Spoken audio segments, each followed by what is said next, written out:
Hey there, y'all. I'm Juliette Miranda, and welcome to Bourbon-Soaked Live. We got a great group of people hanging out here tonight, and I gotta say, I'm really excited about it because I have a great guest joining me. I have Jason from the Mash and Drum YouTube channel who's going to be hanging out with us tonight. And his channel is awesome. He does great whiskey and bourbon reviews. And I love his tag. It's not about the whiskey, but the people you share it with. I can't wait to introduce him to you. So hang in there, y'all. And he and I are going to be talking about our favorite whiskeys for autumn. And if you want to know more about his channel, make sure you check out the description. We've got links to all of it in there.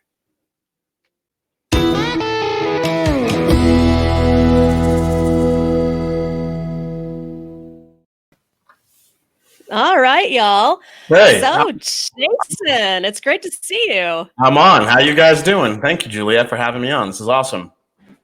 Of course, I'm so glad that you could join me. You know, I'm another bourbon lover. Yes, I am definitely into the bourbon. Well, we've got a whole bunch of people hanging out in the chat that I want to say hello to. I see we've got Anthony Redneck Way of Life here. We've got Richie Z, Donner Pass Whiskey, Trev Wilson, Scotsman in Asia. Wes is here. I saw Container Man earlier, and thank you for joining us, Container Man. Did I see Ginger in here earlier? Am I crazy? I think I could be crazy. So I want to let you know that if you're hanging in the chat and if you have any questions for us, just pop them in there. And my producer, David, is going to be back there manning the chat and keeping things in line for us. So, Jason, what are you drinking tonight?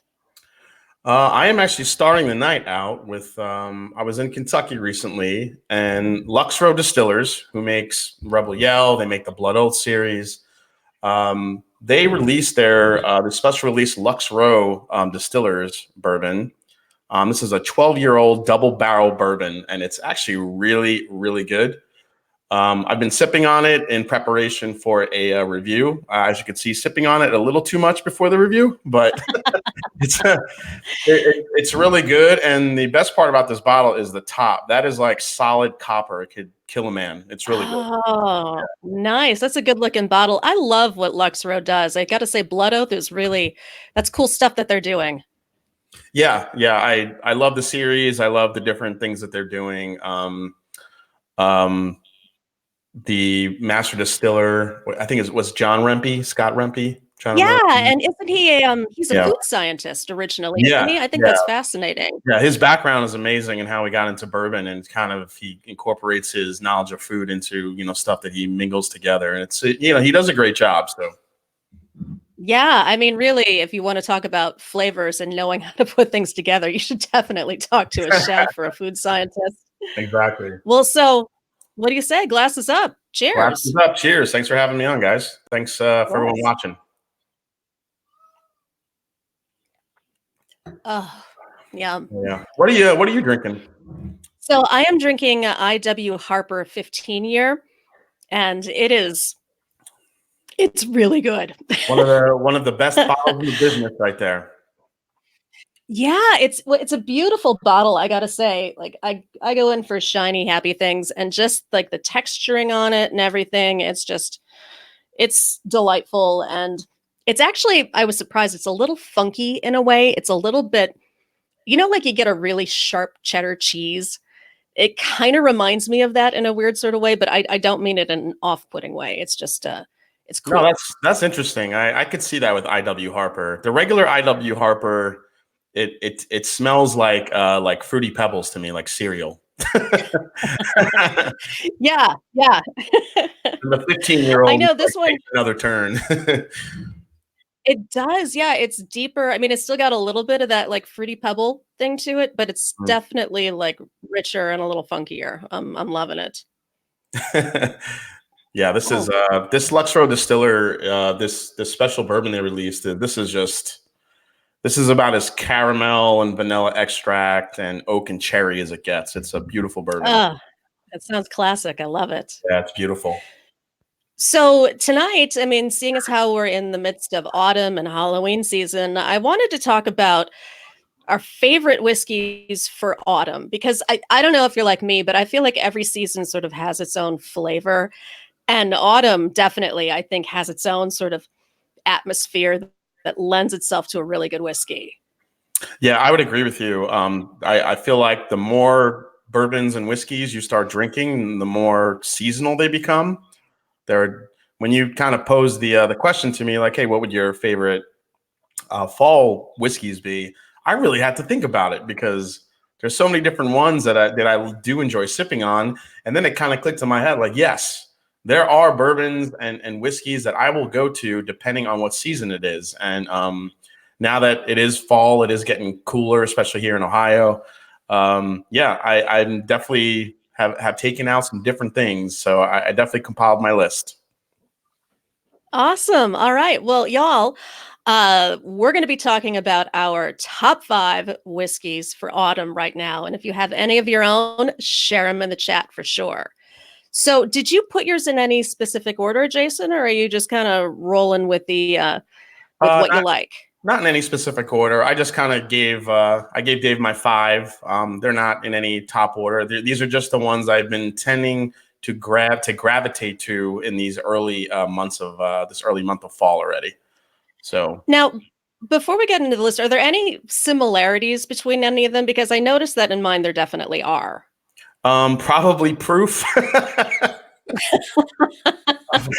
feel like the colder it gets, the higher the proof goes. To keep it Yeah. warm, I would say 3 of them are more proof driven, while 2 of them are more flavor driven. Just things that like whiskeys that I feel have a flavor that are geared more towards fall, at least for me. So Okay. All right. Well, I think I've got kind of a similar sort of list, although I do take issue with one of your choices. So, oh, okay. what do you what do you say? Let's get into it. Give me your first one. Okay, so first one I'm gonna throw out there is I'm gonna go into this peated whiskey, this peated Scotch. Now, peated Scotch is something I got into only just last year, but I think it's perfect for fall, especially with that smoke, especially around in front of a campfire, and that's the Ardbeg Corviekin. Nice. No, I've never had that before. So, give me a little bit more about what it tastes like. So the Ardbeg Corviekin is this one, I believe, is let's see, this one is trying to remember if this one was. I think this is the one that's finished in French oak, or Oh, wow. I'm sorry, Okay. Okay. French limousine casks. So it gives kind of this spiciness to it, and this nice sweetness on top of that smoke, which makes the smoke kind of sweet. And I really Mm. love the complexity of it. And this one is kind of a beast with the proof. It comes in at 57.1% for Scotch. So it's got some nuts to it, which is awesome, and I love it. Yeah. Yeah. Yeah, I'd say so. I was kind of going in the same vein, looking for something that's definitely got a little bit more of a spice to it. And for me, my first choice was the Willett Family Estate 4 year. Oh yes, yeah, absolutely. Yeah, yeah. I really like that boomy sort of, rye flavor that just punches you in the face. And I really feel like that kind of lends itself to autumn, where, it's colder out. You want something that's really more flavorful and that you can just sip and that's going to warm you to the core. Yeah, and a rye will. I have a couple ryes on my list, and I think a rye is a perfect whiskey for fall as well.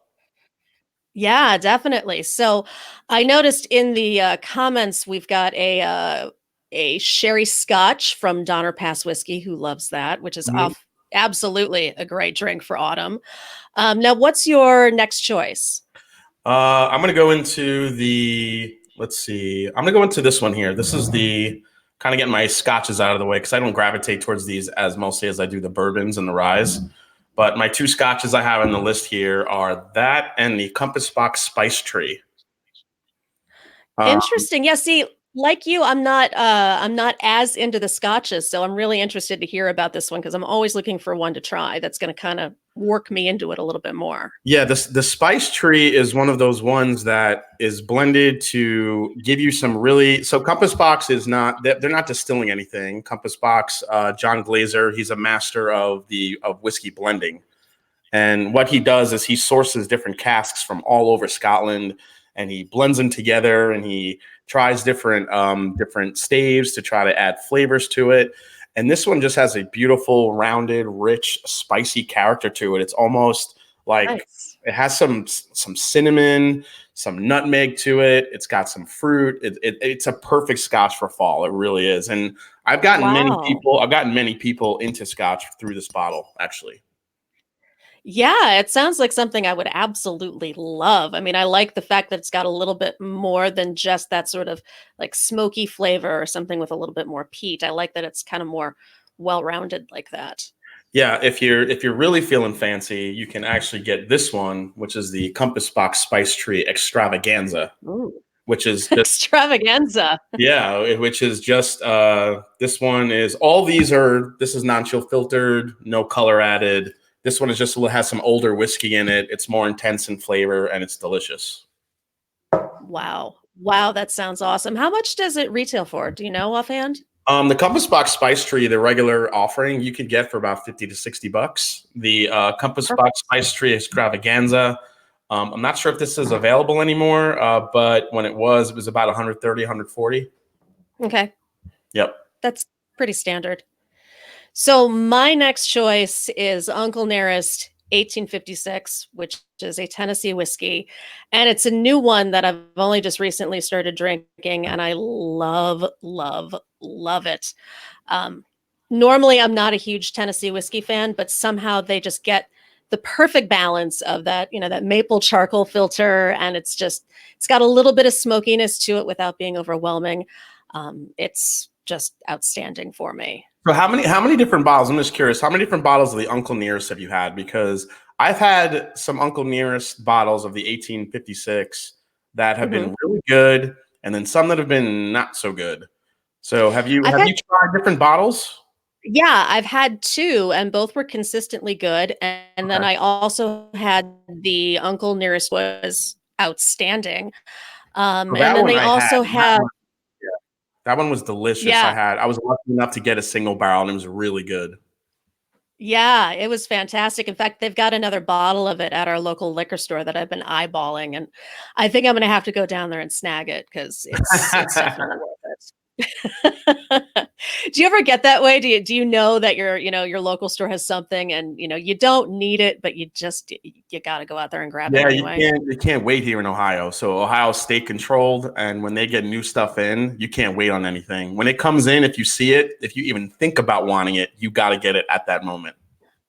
Wow, wow, that's trouble for an impulse shopper like me. It is because if you're there on time, it can get a little bit. And then there's definitely stuff comes in. And you're like, do I really need that? Do I not need that? And I've run into, Mhm. I've run into that problem with this bottle right here, the Weller Antique. Oh yeah, yeah. Because that comes in pretty regularly each week to Ohio. And when there's nothing else to get, I find myself, I keep buying these and now I have just way too many of them. So, The funny thing is I haven't been able to build up a whiskey collection, and I see so many great, whiskey cabinet shots and bar shots that people post on Instagram, and I'm yeah. so jealous. But like with us, we're, always drinking, and I'm reviewing it for my podcast or I'm doing it on the channel, and I feel like we just go through our bottles, so we're always buying something new. Yeah.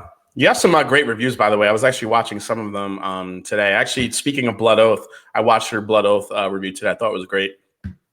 Oh, thank you. Yeah, I was really surprised how much I enjoyed that one because normally sweet is just not my profile at all.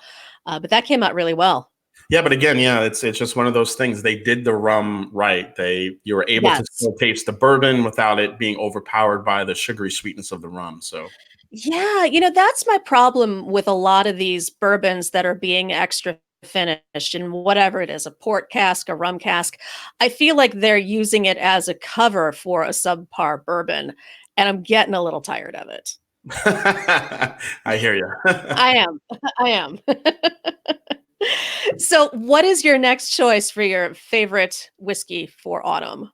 Next choice I'm going to go to is, and I just killed a bottle of this, and this is a new one I have. It's the Michter's Barrel Strength Rye.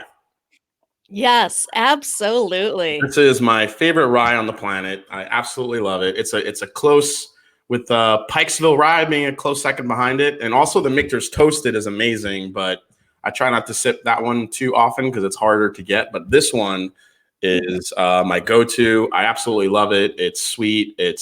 minty, it's caramel driven, and it's 109.6 proof, and I love it. Yeah, that made it onto my list too because it is the perfect rye. I mean, I will sip it, or sometimes I don't often use it for mixing, but I'll occasionally use it in a Manhattan, and it really does great things. Oh yeah, it's actually really good in a cocktail. My new rye cocktail I've been drinking lately is a Vucare, and it's actually really delicious. Oh, yes. Yep. Yeah, yeah, that's a New Orleans cocktail. I'm very familiar with that one. Yep.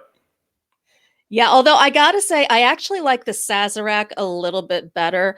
I love absinthe, and I like that it has just that little bit of tinge to it. So, you get that really complex, potent flavor with a little bit of licorice. It's delightful. Yeah, I got Sazerac out because that was like one of the first cocktails I discovered, and I drank so many of them. Ooh, getting Sazerac out, that sounds like a problem. I mean, that's a potent drink right there. It's actually not a bad. It's not a bad thing. So. No, no, not in the least. So give me your next choice. I know Michter's was also on my list, so we're even Oh, there. was it this one? Was it the Michter's Barrel Rye or just the Michter's Rye in general? It was the barrel rye. Oh, okay, yeah. All right, Yeah, awesome. yeah, I love their rye. It's perfect. All right, so my next one, when you got to have something to keep you warm those cold nights, nothing's better than Elijah Craig Barrel Proof. Yes. Oh, that's on everybody's list. That is just, it's so perfect. I know the Scotch test dummies, they call it a bottle of wow, and I agree. Yeah, they even the older bottles that came in at excruciatingly high proofs, 138, sometimes 140. I mean, those things were, hazmat bottles. But yeah, I mean, I tend to compare a lot of new bourbons to this one right here because this one I could still get for about, I don't know, $50, $55. I know it's 60, 70, 80 in some other places, depending where you go. But the proof, the quality, the flavor, it's 12 years old for that price in today's market. It's an absolute steal. So this is what I kind of measure most bourbons up to, especially at that age. And it's everything you like. It's non-chill filtered. It's barrel proof. It's super flavorful. And, if you search around, it's not that hard to get. You just have to kind of look for it a little bit. Yeah, I'm fortunate in that our local booze store, they are pretty friendly with all of the Heaven Hill and Evan Williams people. So we get a lot of those in there, which is a relief because I love it so much. So what's your next selection? Well, it's I did long and hard on this one because it was between two, and I love them both equally. It was between Russell's Reserve 10-year and the Kentucky Spirit from Wild Turkey, and I'm still Oh, not yeah. entirely sure which I want to go with because they're different, but they're also very similar. It's a very similar mash bill. In fact, I think it's not identical, but I think it's pretty similar. I I had don't know wild offhand. turkey. I had wild turkey on my list too, just because to me, wild turkey is very cinnamon forward to me, and that just screams Yes. fall. Oh, Um, it does. Yeah. yeah, yeah, something about wild turkey. So, I'm a huge, I was talking about collecting. We're talking about collecting, and Hmm. one of the things I can't pass up is a really good Russell's Reserve single barrel pick. Yeah, Always. Yes. when I see them, I can't. It's like my mind and my wallet just go to it and just buy it no matter what it is. Well, it really is fairly reasonably priced. I mean, in my area, it's maybe like $45. So Yeah, that's yeah. something that's always in my bar. And it's funny, we were at the liquor store the other day, and there was a girl there who looked incredibly confused in the liquor aisle. And, I'm like, "What, you buying a gift?" And she's like, "Yeah, I need to get something for my boyfriend, and he likes whiskey, so I want to get him something good." So that's kind of what I just always refer people to because it's just a nice, easy sipper that pretty much anybody can enjoy. Yeah, see Trev Wilson in the chat. Russell's Reserve single barrel would be on my list. Some of the picks some of the picks are really amazing Yeah. for the value you get and the flavor. I mean, some of those are just incredible. And what's kind of cool about the Russell's Reserve picks is they release so many from different warehouses that you could kind of seek out what flavor profile you like. If you like warehouse A, if you like B, if you like F, if you Mhm. like D, if you like the Camp Nelson picks, which are usually A or F. Just some of those are Yeah. really unique. Yeah. Yeah, I just had one of the F barrel stick. I have like that much left in it. Yeah, the A's tend to be a more consistent wild turkey flavor profile, while the Fs, you could get some really unique and delicious barrels from the Fs. That's why whenever I see Yeah. an F, whenever I see the F, I just will not turn it down. I'm like, this could be the Me golden either. I barrel. know. Yeah, this could be the golden barrel. I just always get it. It's just I can't stop. Now I see viewed this as saying Black Saddles, San Francisco Double Gold and Small Batch Bourbon of the year 2014. Nice. I've never had that. Are you familiar, Jason, with Black I Saddles? am familiar with the name, but I can't say I've had it. But I am familiar with it. Yes. Yeah, no, I'm not familiar, but I'll have to check it out and see if we've got that locally. It sounds good. Black Saddles. Is So, San Francisco double bump. Where is Black Saddles from? Do you know? Is that out of Kentucky? Where is that created? yeah, viewed this. Where do you find yours, and do you know where it's made? Oh, well, I don't know if I want to put that. I'm sorry, I'm having a private conversation with my producer on camera here. So, what do you say we go into our final picks for top 5 Oh, okay. whiskeys for autumn? Is this the one you have a problem with? Maybe. It's the one I have a problem with. It is the Just High setting West. that up right now. It's the High West Win Winter's Nice Dram, and Ah, I love it because it's a rye, and I love the. Again, I'm kind of a sucker for French oak, and this is finished in French oak port barrels. I know it says winter on it, but it's set. I mean, the flavors in there do remind me of fall, and it comes out every fall.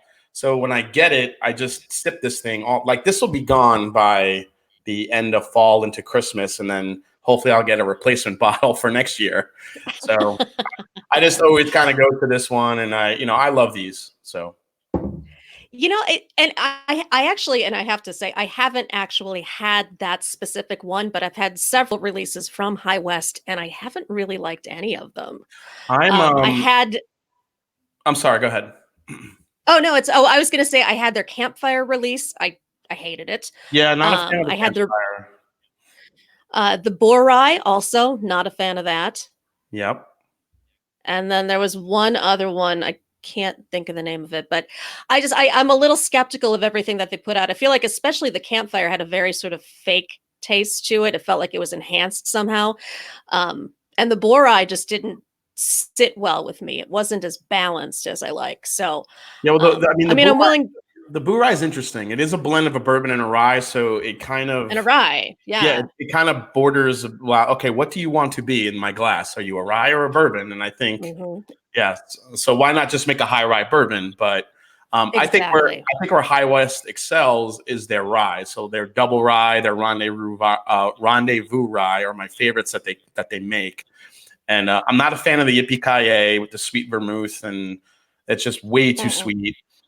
This is on the sweeter side too, but I love the flavors in here. I just it's spicy, it's sweet.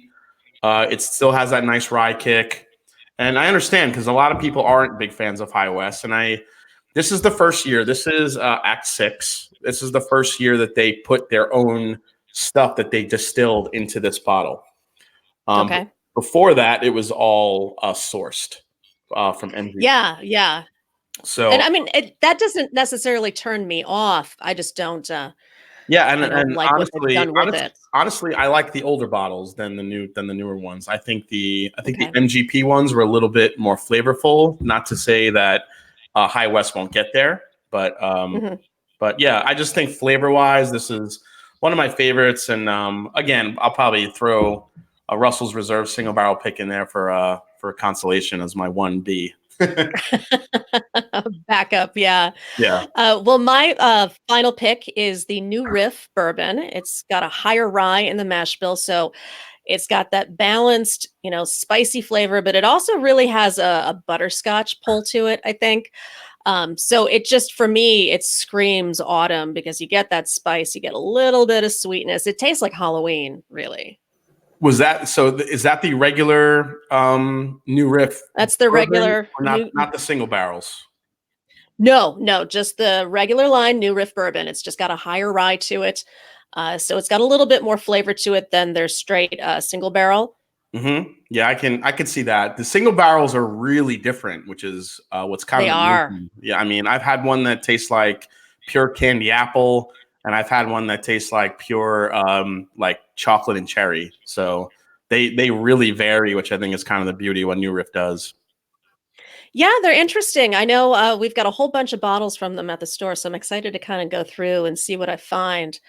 Because I'd only heard about them within the last couple of months, so I don't know how long they've been around. Yeah, they've been around for not too long. They've been distilling. Do you remember, or have you seen bottles of OKI? Yeah, yeah, I have.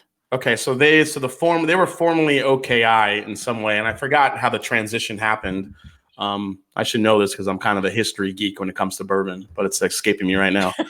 Um, but yeah, so they kind of transitioned and decided to distill all their own spirits, and they're right in Newport, Kentucky. They're right over the border, just over Cincinnati. They're right next to Party Source, right in Kentucky there, and yeah, they've been distilling their own stuff, but they do a bottled and bond. Their stuff was 4 years old and non-chill filtered. They did Hmm. everything that what you love in a good bourbon. And on top of that, now they're releasing the single barrels. Now they have their single barrel ryes that are releasing, which are some of the Yeah. spiciest ryes. If you like a spicy rye, Yes. I would highly recommend you getting your hands on one of those. They were really good. Yeah, that's for me. I mean, that's just my favorite sort of profile. I love that really just spiciness to something like that because, I like to taste my drink. I don't want to have it, be all watered down. Yeah, my favorite part of the. So, what's your favorite part of when you drink a whiskey? Is it the viscosity? Is it the front of the palate? Is it the finish? What's the attribute of a whiskey that you're like, okay, I need to have way more sips of that? Yeah, it's the finish for me. I mean, I love just that lingering sort of taste where you're remembering it and it just continues to build the more that you drink. It's something that stays with you. I don't want a whiskey that's just going to disappear with one sip. Yeah, see, me and you are on the same page again because that is my favorite part of Nice. the whiskey. It's the finish because Nice. Yeah. the finish is what makes you want to go back for more, and it's also I feel like it's the part that um, this might sound weird that the finish on a whiskey to me is the part of it that makes me not want to drink like the crap out of it, so fast. I know what you mean. You know Yeah. what I mean? Because like when it hits the mid palate and then there's no finish, it disappears. You just kind of keep going back to it. Whereas the finish, you could just let it linger and you could just kind of bask in that glory for a little while. You know what I mean? Yeah, absolutely. It's about the experience of drinking it versus just knocking it back. Yeah, absolutely. And that's why the finish for me is a big sticking point when I do reviews, and I want to make sure that not all whiskeys and not all bourbons obviously are going to have a long finish, especially depending on the proof point. But I've had some Mhm. lower proof, things that can have a little bit of a spicy finish. I think for a Scotch, Macallan 12 is a really great representation of that. Oh, yeah. There's like a lingering spice. It's not that high of alcohol either. That just kind of hangs around. For bourbons, I think Knob Creek does that really well. Elijah Craig, there's some really good, Wild Turkey, especially the 101. It just, Yes. yeah, it just leaves a lingering aspect to it that makes you that you can kind of sit down, savor it, and then go back to it a little bit later and not, drink the whole bottle in 2 nights.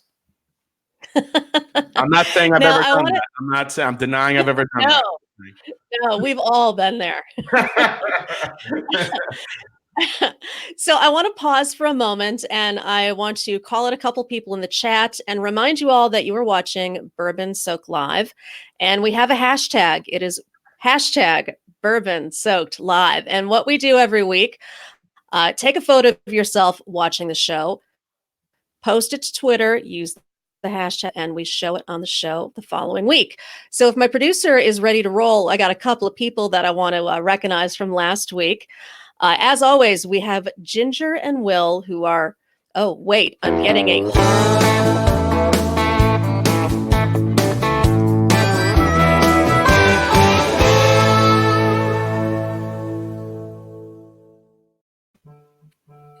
All right. So our first lovely couple from hashtag Bourbon Soak Live is Ginger and Will. They are here every week. They are an awesome couple and they're so supportive of the show. I can't thank them enough for hanging out with us every week. And look at them. They're drinking their whiskey. I love these two. Oh my God, is she So next drinking? up, Is she drinking whiskey out of a big like Stein yes. mug? Is that not the greatest thing you've ever seen? I gotta try that. Thank you so much, Ginger. Appreciate the tip. So we also have Rob from the Rob and Slim Show. He's not drinking whiskey. We're going to have to forgive him for that. He's drinking a Heineken, but Rob is the coolest guy. He's got a great podcast, and I always love it when he hangs out with us because he certainly adds color to the chat. Hey, nothing wrong with a tiny hiney. Certainly not. And also, we've got Container Man, who unfortunately wasn't able to drink along with us. He had to drive his truck, so he's got a lovely chocolate milk there, but he's sporting the red in honor. Nice. And I gotta say, I'm loving the red beard. I really do, Ron. I mean, that's cool stuff right there. Yeah, did he color his beard? Yeah, that is in honor of Bourbon Soak Live. That's amazing. Because redheads have more fun. We really do. That's devotion right there. Oh, he's awesome. He actually sent a bunch of care packages our way, including a Halloween devil horn set and all sorts of fun stuff to play with. So he's definitely a cool guy. Yeah, I was in your chat last week during your favorite monster episode, and I had a good time with that one. That was a cool show. Oh, that's awesome. Thank you. So then what we do here is we tell stories. Mm-hmm. So what I'd love to know actually is what got you into whiskey? Oh, what got me into whiskey? That's a really good question. Yeah. It was a dark and cold night. No, I'm only kidding. Isn't it always? It was, I kind of transitioned. I was actually drinking Wild Turkey 101 in college, like a lot of us did, mixed with Coke. And then I kind of got into the whole craft beer craze, which a lot of us did as well when all the crazy beers were coming out. And I got really into that. I was bartending for a little bit and really never kind of went near whiskey. And then I had a friend of mine. His name is Mike, and he's actually my best friend. He still lives in Long Island, New York, and he started getting into bourbon. And we went out a couple times. We were hanging out, and he's like, "Hey, try this, try this, try this." And we were trying different things. And then the bartender comes over. He's like, "Don't drink that." He's like, "You should try it." He's like, "You should try this." And he pushes forward a bottle of Booker's in front of me. Oh, nice. Now, how old were you? This was only about maybe 6-7 years ago. I was 30, Oh, okay. 35. Yeah, I'm 42 now. So wow. Okay. yeah. So he pushed it in front of me and was like, "You need to try this. This is Booker's bourbon." I'm like, "Who makes it?" And the bartender, he knew his shit. He was, "This is Jim Beam. This is unchill. This is non-chill filtered. It's no water added. It's barrel proof." And he's kind of telling me what that means. He pours me a glass, no ice. I take a sip, and I was like, "Wow." Whoa. I'm like, "What the hell is this?" Mm-hmm. I've never tasted anything like it. I didn't know bourbon can be this flavorful. It literally blew up my palate. And then after that, I wanted to try everything. And I wish. Yeah. I wish I knew what batch it was, because the Booker's has the different batches on it. And I really wish I was smart enough and knew enough to pay attention to what batch it was, because I would seek that batch out and frame it and put it on the wall and let nobody drink, Yeah. Or, commemorate that special moment. Yeah, that special moment where just my eyes lit up. And even my friend Mike was making fun of me. He's like, "Dude, you just you look like you just saw a unicorn. Like, is it that good?" I'm like, "Yes, it's that good." That's actually it's similar to how I got my husband into whiskey as well. I mean, I'd been drinking it since I was about 16 or so, and I used to work in the music industry, so, Mhm. all the musicians were drinking Jack Daniels, so that's just what I Yeah. drank. Mhm. But, as a writer, I started to just wanna dig into it and learn more, and, my husband and I were on a road trip to Kentucky, and we just decided to stop at the Jim Beam Distillery, which is beautiful, and, they had a sample of Booker's, which I gave him to drink, and he had the exact same epiphany that you did. He was just like, "I get it now. I get it. This is amazing." Yeah. And then once I started tasting stuff, it just kind of lit a fire under me. I actually Jim Beam. I actually had I was lucky. I was able to talk to a master distiller long time ago, and it wasn't a super well known master distiller. It was just someone that was distilling whiskey and just kind of knew their stuff. And they're like, hey, if you're really into this stuff and you really want to get acquainted with bourbons and whiskey, he's like, pick a brand and get to know it really well. And then once you feel like you know it really well, start comparing it to other ones. So I started with Jim Beam because Jim Beam was kind of my, Booker's is the one that kind of lit my fire. So I started trying Mhm. Knob Creek and all the Jim Beam stuff that I could find and tasting it and getting acquainted with it, so I can then start. Once I felt like in my head that I knew, okay, this is the Jim Beam profile. This is what I'm used to. I love it. I like it. Let me try others next to it.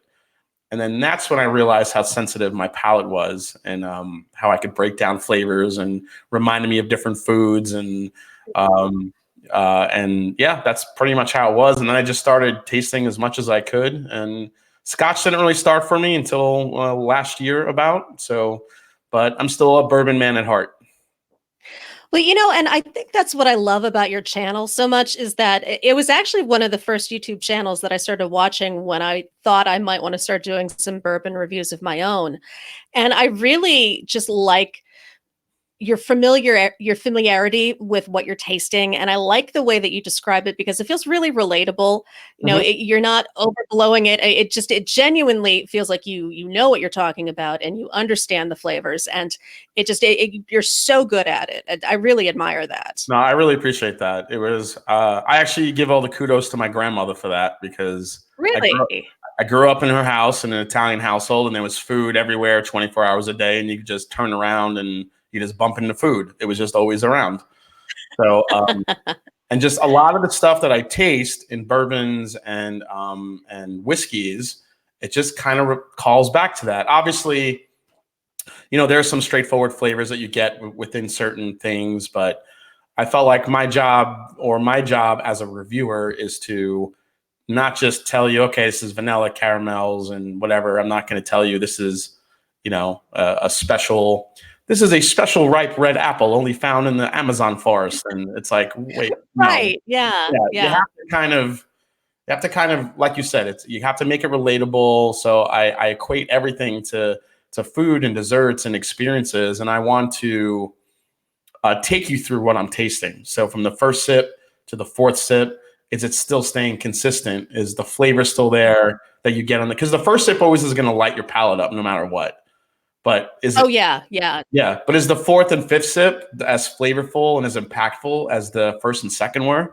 And that's what I try to invoke in my reviews and try to give you a good sense of what the experience is going to be when you go out and get a bottle if I actually recommend it. So Now, I see there's a question in the chat from Christopher David who wants to know if the Jim Beam masterpiece is worth $200. Now, have you had it? Because I have I had a sample of that one. So had a sample of it. yes. Now, what are your thoughts on it? I didn't think it was worth 200. Yeah. If I could I put it, have to agree. Yeah. I mean, if I could put it simply, it's good, but it's a damn good bourbon. It's good, but I don't think it's 200 good. Wait, I think there's a lot more pomp and circumstance around it, because it comes in this really fancy case, with a leather cask and everything. And I feel And like if you really that's what have to you're paying surround for. it with all that, Yeah, yeah, I mean, you're kind of covering up the bourbon at that point. Yeah, you're paying for the fancy packaging, not the juice that's inside the bottle, I felt. So, Exactly. Yeah. And not to, throw y'all back to my channel, but I do have a review of that in the archives. And you can see what that fancy packaging looks like. It even comes engraved, which is just ridiculous in my opinion. But yeah, it's a beautiful bottle and a great collector's item, but you tend to think that some of those you worry about the juice inside because the packaging is so nice. So, right. Well, and that brings me to something that I get asked all the time. You have these really, really expensive bottles of bourbon, and I'm thinking specifically, like of the Pappy collection. So what are your thoughts on that? Should someone fork out that much money for a bottle, or is there some better alternative? for Pappy, no, I don't think people should shell out that type of money for Pappy. I Mhm. get the lore and the story and why it's so coveted, and I understand that. And I've talked a lot about this on my channel. It is highly overrated. I would take a Russell's Reserve single barrel pick over any Pappy any day of Yes. the week. Um, Well, and I feel that way about Orphan Barrel also. I think that that's a really good, 100 bottle. You get that aged flavor without spending, $600 on it. Yeah, I mean that's the thing. There's some really great bourbons out there that, and it drives me nuts too. I can't. I try to help people in the liquor store, my local liquor store here. Everybody knows me, and they ask me questions all the time. And I get guys that walk in, and they're always like, "Oh, where's the Blantons? Where's the Blantons? I gotta have Blantons." It's like, do you know how many better bourbons there are than Blantons on the shelf? Like seriously, I'm like, drink Well, this, yeah, drink this, drink this. I mean, this. Look, mhm. and I understand the It, lore around Bland's. Bland's is probably the most successfully marketed bourbon of all time. And I get it. it is.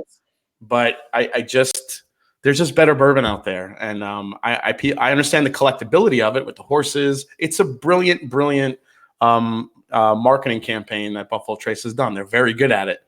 But there's a lot of great bourbon out there, especially nowadays, the craft distilleries, some of the stuff they're producing in Texas. I mean, it's incredible. So,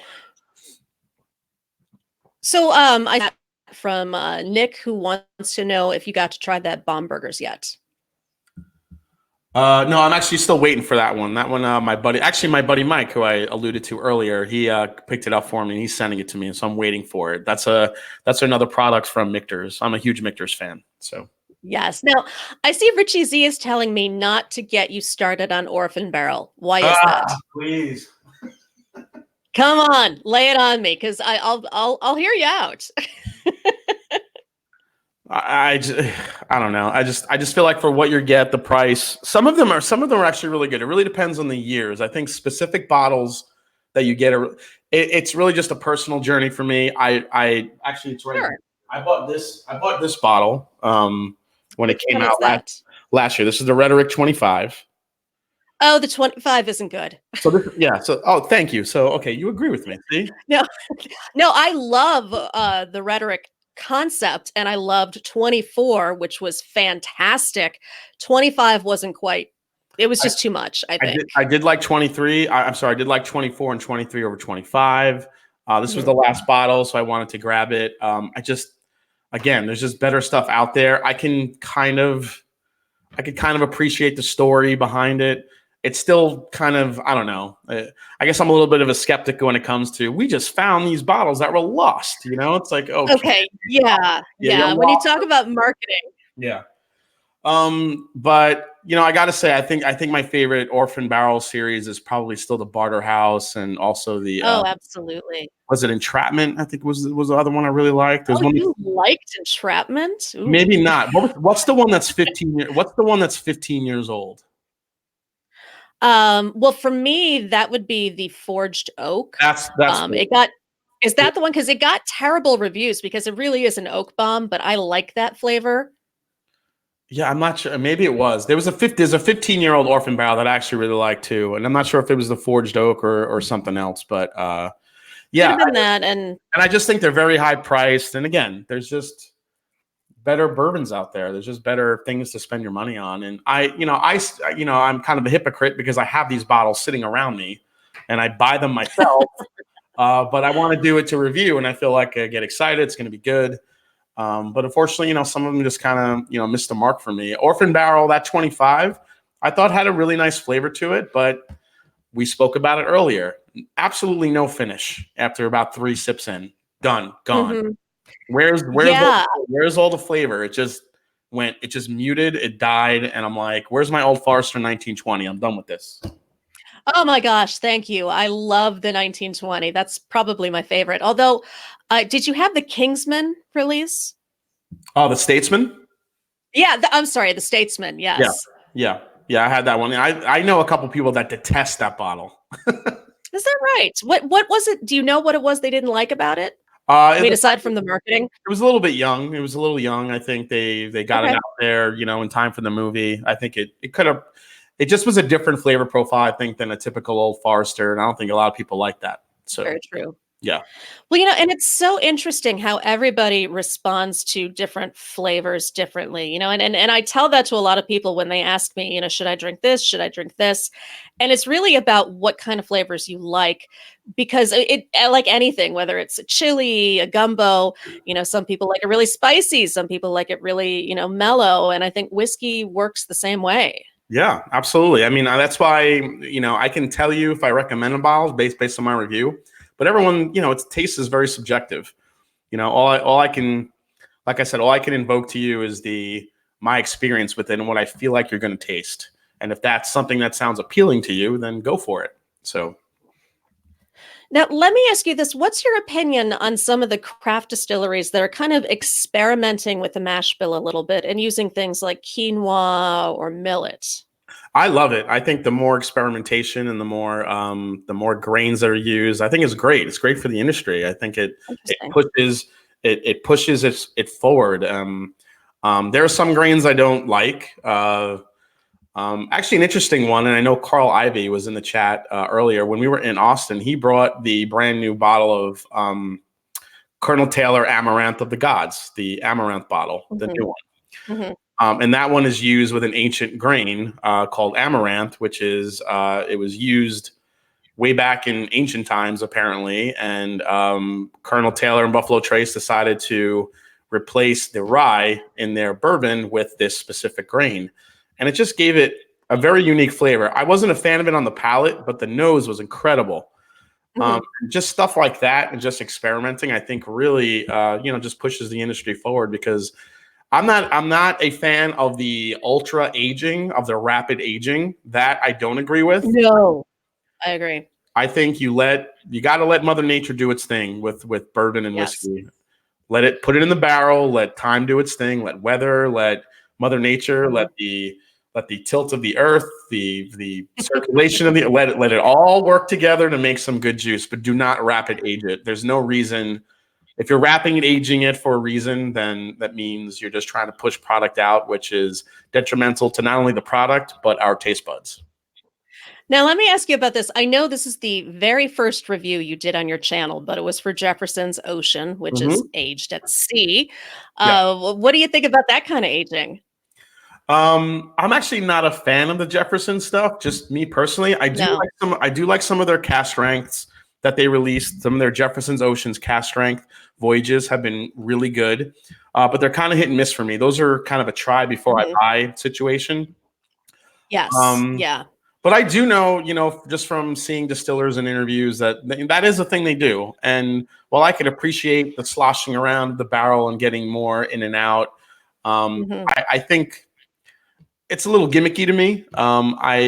I rather have the movement in the barrel be from extreme colds and extreme hots because that's when you're going to get the in and out. Absolutely. That's when you're going to get the in and out of the whiskey. And um, Yes. sloshing it around is great, but I mean, I don't really feel like that's going to do as much as weather. The one thing I do like that it does is that they're taking it out to sea, and some of the bourbons, some of the voyages get a nice salty note.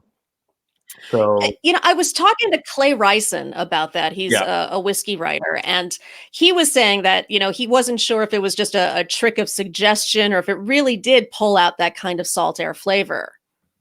yeah. I mean, I think some more than others. That's the thing. It's kind of a try Mhm. before you buy situation when it comes to Sure. Jefferson's Ocean for me. Each voyage, I feel like, is a little bit different.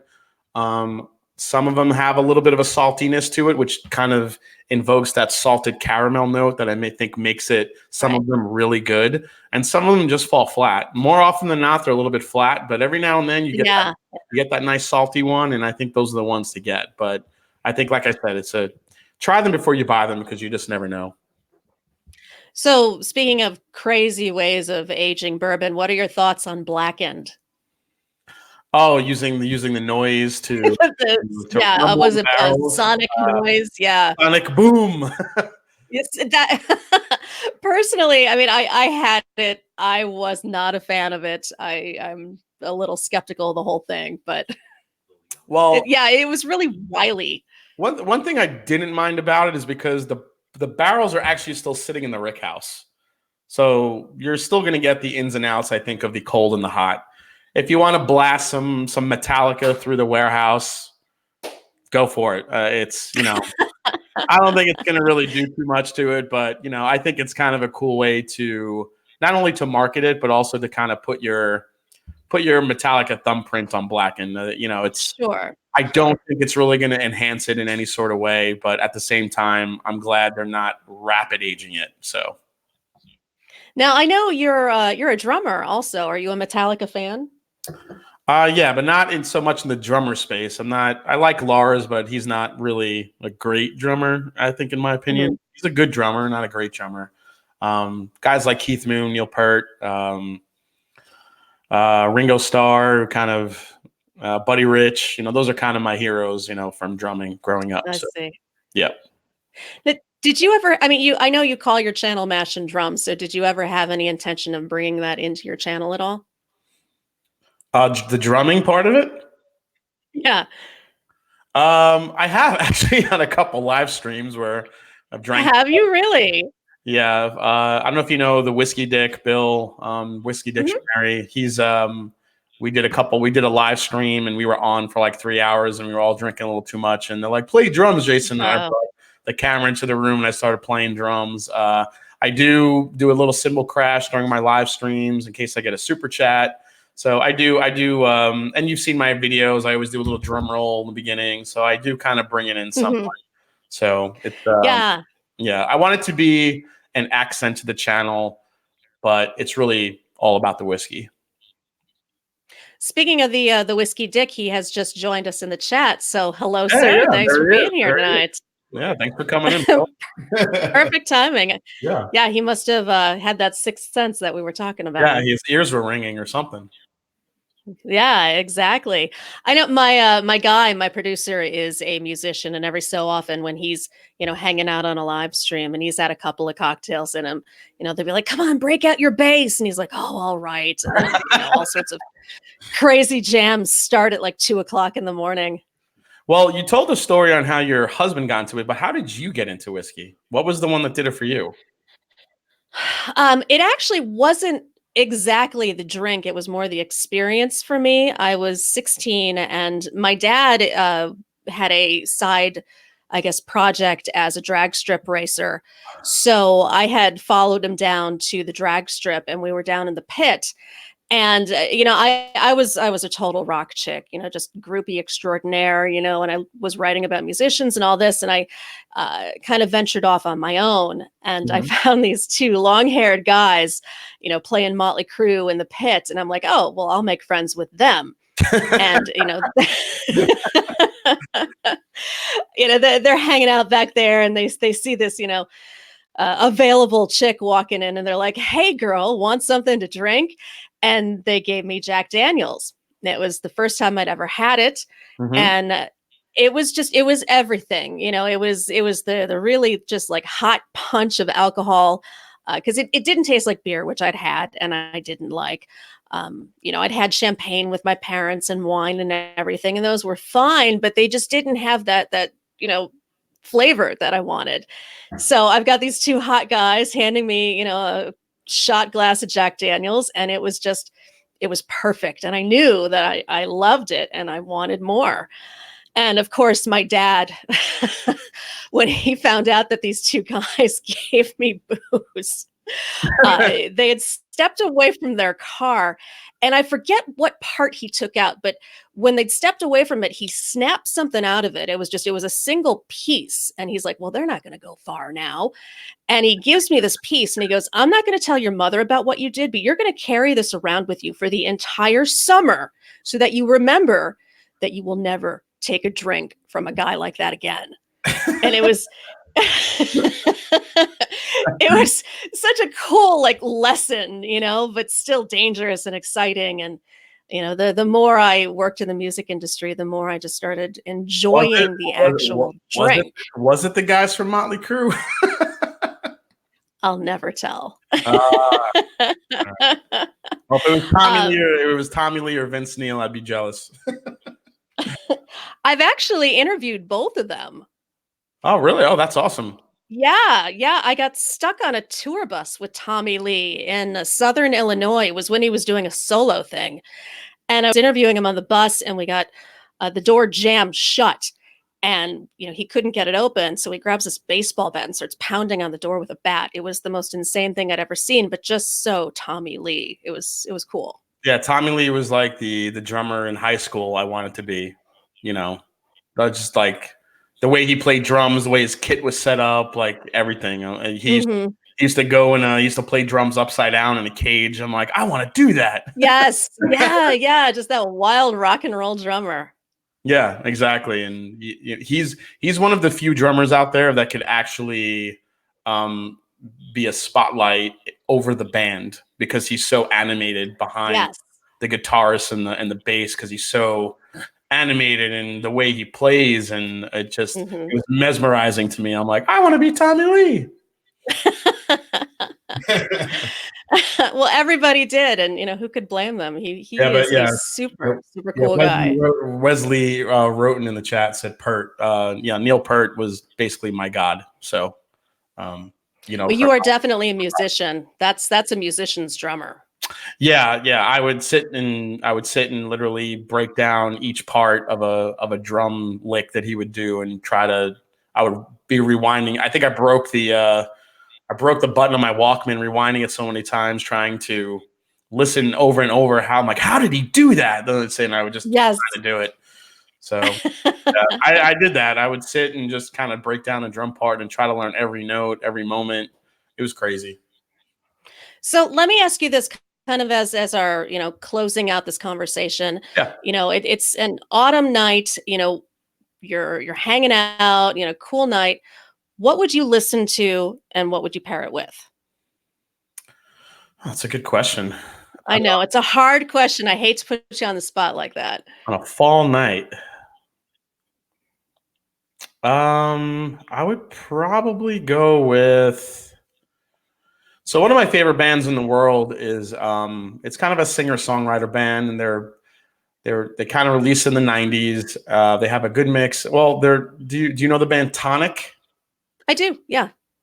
So their frontman singer is Emerson Hart, and it's nothing that will it's not driving rock and roll. It's just really well written, beautiful lyrics. I just love the music that they created. I've seen them live 100 times, and um, they're they're one of their beginning albums. Lemon Parade is one that I listen to constantly. So I would probably throw that on the on my iPod or whatever, or my phone, whatever it may be, and I'd probably pair that with a good Russell's Reserve single barrel selection. I love it. Good Yep. choice. Well, it sounds like you've got a great way to hang out at night. Yeah.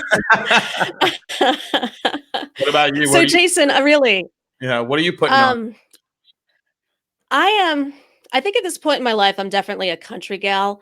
So I would go with Easton Corbin. He's a more mellow country singer, but with a little bit of a twang and just a cool, modern country sound. And I think I would pair it with that Willet 4-year rye. I feel like that would just be this, you got a little bit of a mellow melodic country thing. You've got, a spicy rye. And then, I think conversation from there would just flow. Yeah, definitely. That'd be nice. Yeah. But Jason, thank you so much for being here tonight. I've had so much fun talking to you. Yeah, this was a blast. Thank you so much for having me on. Oh, This was a cool. Just trying to pick out these bottles has been. It was definitely a little bit difficult, but it ended up working out really well. Thank you so much. of course. I'm glad. So, y'all, if you want to know more about Jason and his YouTube channel, Mash and Drum, we've got all of the links in our description. And if you go back and watch this again, you're going to see that we picked out our top 5 whiskeys for autumn, and we have some great choices in there. So make sure you check those out. And before we go, I want to thank everybody who's been in the chat hanging out with us and apologize that I wasn't able to get to all of your comments. We had so much to go over tonight, but I'm so excited that we had Whiskey Dick here, Richie Z, Redneck, Wes, and oh my gosh, Jenny, thank you for being here again. I see Chad and DJ Beacon, all of y'all, really very cool of you to hang out. Oh, Patrick Fulmer, you were here too. Thank you. So let's talk a little bit about what we've got coming up. Now, I'm going strong tonight. Coming up at is it 9:30, my producer? 9:30, I'm going to be going on with Whiskey Crusaders. We're going to be talking about our favorite bourbons to drink. I believe we're doing a top 10 list. So that's going to be a blast. Make sure you join me over there. And then coming up next week for Bourbon-Soaked Live, I am doing a Halloween spectacular. I will be in costume, y'all, and I expect you to be in costume as well.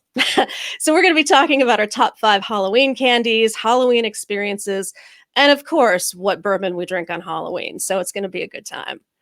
And I think that's enough out of me. Jason, again, it's been so much fun talking to you. Thanks for being here. Thank you so much for having me on. I appreciate it. Thank you. I love your channel. I can't wait for next week to see this Halloween special. I'll be doing something similar on my channel with some really good.